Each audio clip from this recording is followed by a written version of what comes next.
gulo. Ayan, napakasarap. Tapos, ito yung gitna. Kinuha na natin yung gitna. Ito yung ulo. Tandaan na natin baka madurog. Ayan. Kasi sobrang lambot na siya. Diba? Luto na ang ating pinangat. Ayan. Lagyan natin ng sabaw. Init. Napakasarap. Ayan, mga piso. Diba? Ito, yung buntot. Mix natin yung buntot. Ayan. Charan.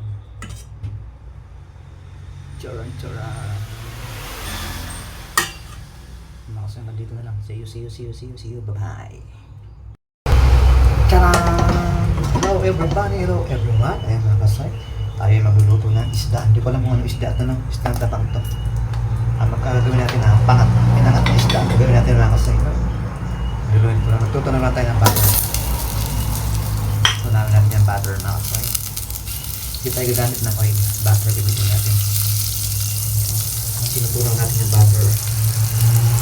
Ang pinangat na kasi tinatabi, gigisa natin yan sa luya, sibuyas, bawang at kamatis. Hindi natin siya lalagyan na pakaas kasi pinangat na natin doon. Pwede naman na magpangat ng diretso natin na sa tubig, hindi mo nagigisahin diretso. Kaya lang, pinapangat ko na ng ginigisa para hindi masyadong malagpang. Ganito kami talaga magpangat na ginigisa mo na yung isda. So, pag sa pangat na kasi, damihan mo ng luya. Unahin natin ng luya. Pag natin yung sa luya.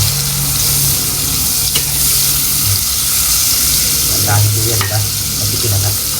Kasi isdang tabang ito mga kasoy. Ang isdang tabang na malansa yan, malansa. Lahat naman ng isda malansa eh, kahit sa dagat malansa. Kailangan talaga yung luya.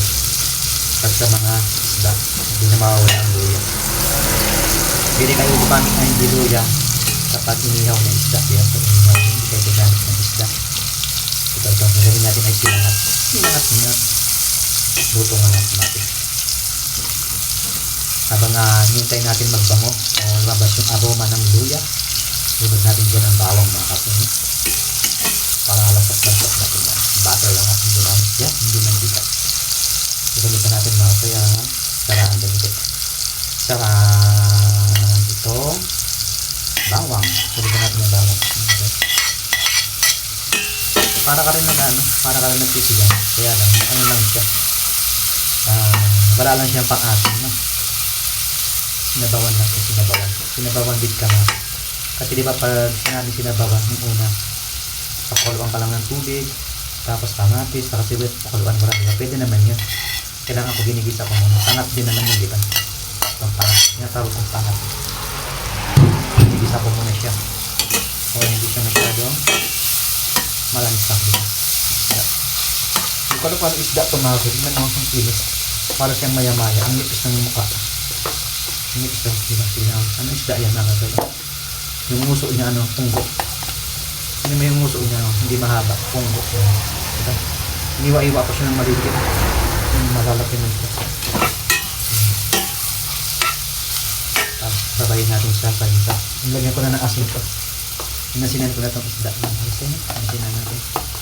Nalagay na natin ito. Hintayin naman natin mag-brown na mag-tingin. Tapos, susunod natin itong charan tomato. Tomato natin. Sabihin natin yan ng kamatis sa Tagalog. Kamatis. Sa Bisaya itong kamatis. Kamatos. Kamatos sa Bisaya. Kapampangan kamatis. Kamatis yan. Hintayin na natin siya. Hintayin natin madulog ng kamatis ng mga. Napakasarap nito kasi butter ang ginamit ko. Susunod yung bilog mga kapatid. Kasi kawali na ito hindi mo na masyado pang ang isa. Kasi pag stainless talaga, masunugin yung bilog na kawali.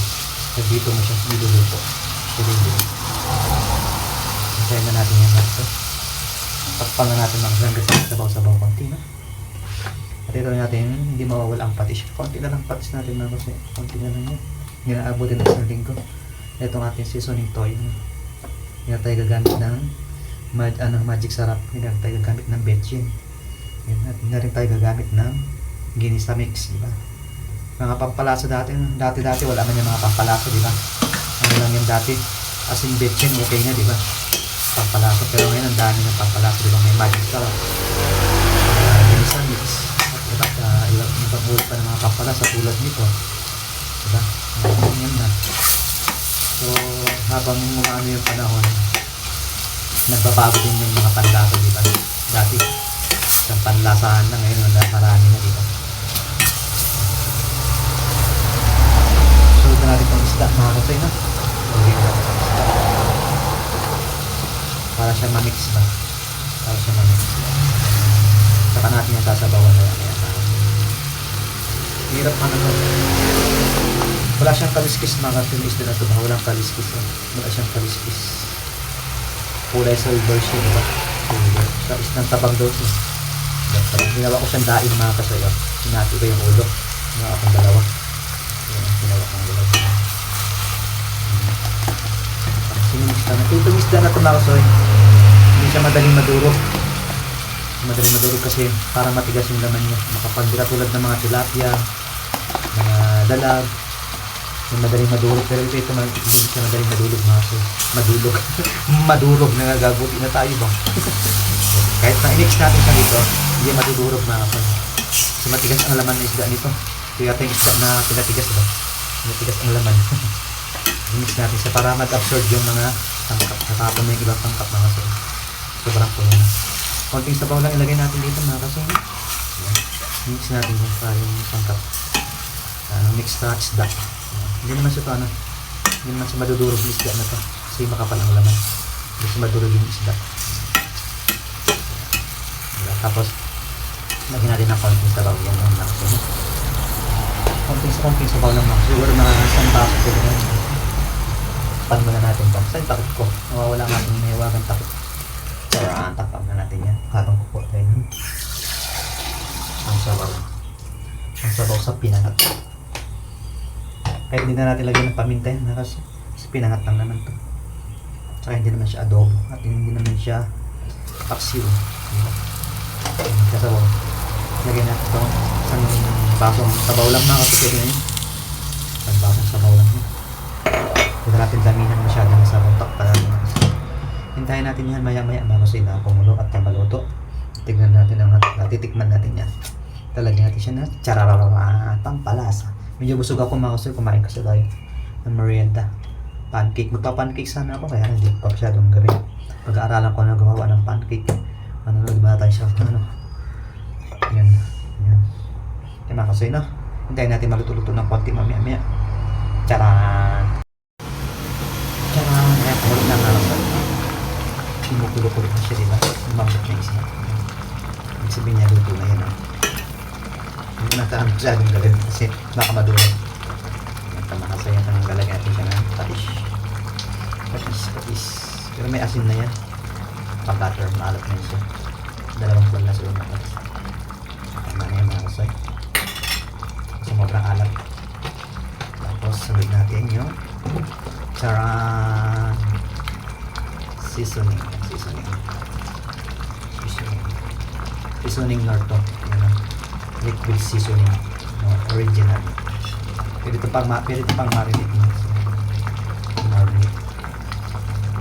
Pag mag-marinate kayo nito, yung isang gamitin, nalagyan nyo siya ng oil, dalagyan nyo ng todo para makulay yung mag-marinate nyo. Yan natin tinatawag na pinangat.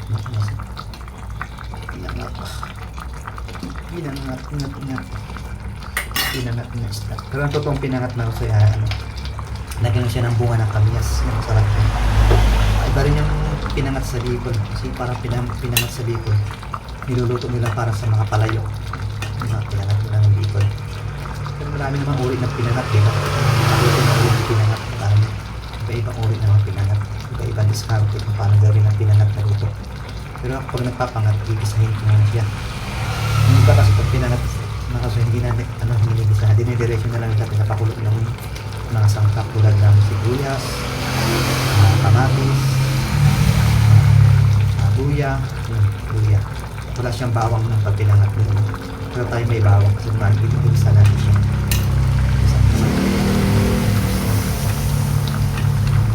Kasi diba?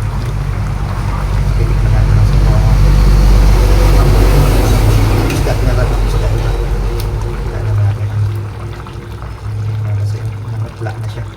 Parang ganun pa rin ang kulay niya sa hilaw, di ba?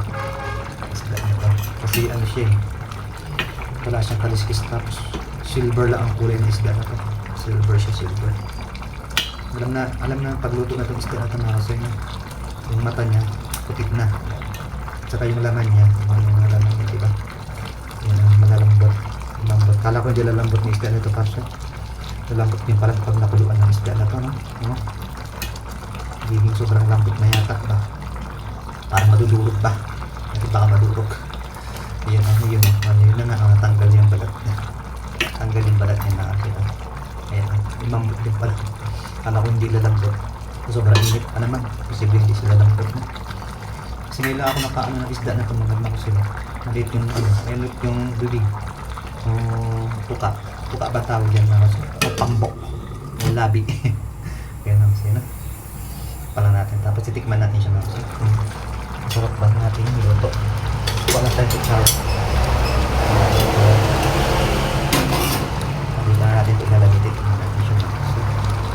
Sabaw mo na. May tubig. Tapos mala natin ito talaga kapok na sa panlasa natin. Pagkulang pa sa alat at nakakuha tayo ng konti. Amambot siya. Amambot. Tikman natin. Tasty muna natin. Takpan muna natin mga kasi. Tikman lang natin. Konti.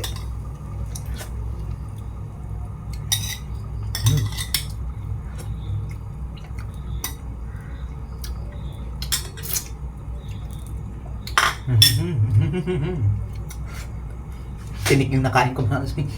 Tinikman. Ayun. Ayos na rin mga kasi. Kulang na sa alat konti. Pero okay na yan.